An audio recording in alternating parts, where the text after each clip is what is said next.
بسم اللہ الرحمن الرحیم۔ السلام علیکم۔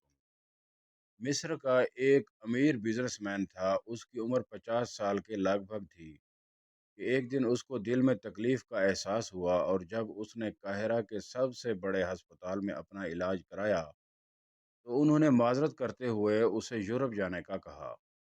یورپ میں تمام ٹیسٹ مکمل کرنے کے بعد وہاں کے ڈاکٹروں نے اسے بتایا کہ تم صرف چند دن کے مہمان ہو، کیونکہ تمہارا دل کام کرنا چھوڑ رہا ہے۔ وہ شخص بائی پاس کروا کر مصر واپس آ گیا اور اپنی زندگی کے باقی دن گن گن کر گزارنے لگا۔ ایک دن وہ ایک دکان سے گوشت خرید رہا تھا جب اس نے دیکھا کہ ایک عورت کسائی کے پھینکے ہوئے چربی کے ٹکڑوں کو جمع کر رہی ہے۔ اس شخص نے عورت سے پوچھا، تم اسے کیوں جمع کر رہی ہو؟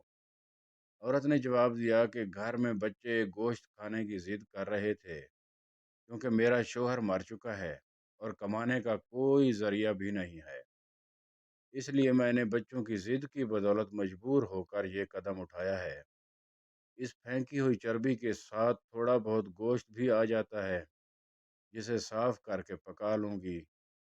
بزنس مین کی آنکھوں میں آنسو آ گئے۔ اس نے سوچا، میری اتنی دولت کا مجھے کیا فائدہ؟ میں تو اب بس چند دن کا مہمان ہوں۔ میری دولت کسی غریب کے کام آ جائے، اس سے اچھا اور کیا؟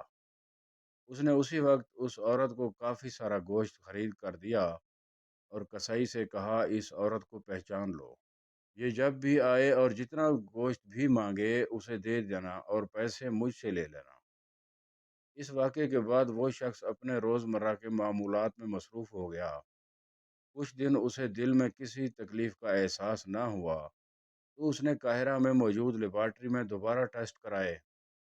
ڈاکٹروں نے بتایا کہ رپورٹ کے مطابق آپ کے دل میں کوئی مسئلہ نہیں ہے، لیکن تسلی کے لیے آپ دوبارہ یورپ میں چیک اپ کروا آئیں۔ وہ شخص دوبارہ یورپ گیا اور وہاں ٹیسٹ کرائے۔ رپورٹس کے مطابق اس کے دل میں کوئی خرابی سرے سے تھی ہی نہیں۔ ڈاکٹر حیران رہ گئے اور اس سے پوچھا کہ آپ نے ایسا کیا کھایا کہ آپ کی بیماری جڑ سے ختم ہو گئی؟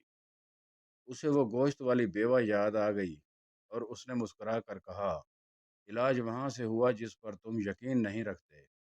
بے شک میرے نبی صلی اللہ علیہ وآلہ وسلم نے سچ کہا تھا کہ صدقہ ہر بلا کو ٹالتا ہے۔ اسے شیئر کرنا آپ کے لیے صدقہ جاریہ بھی بن سکتا ہے۔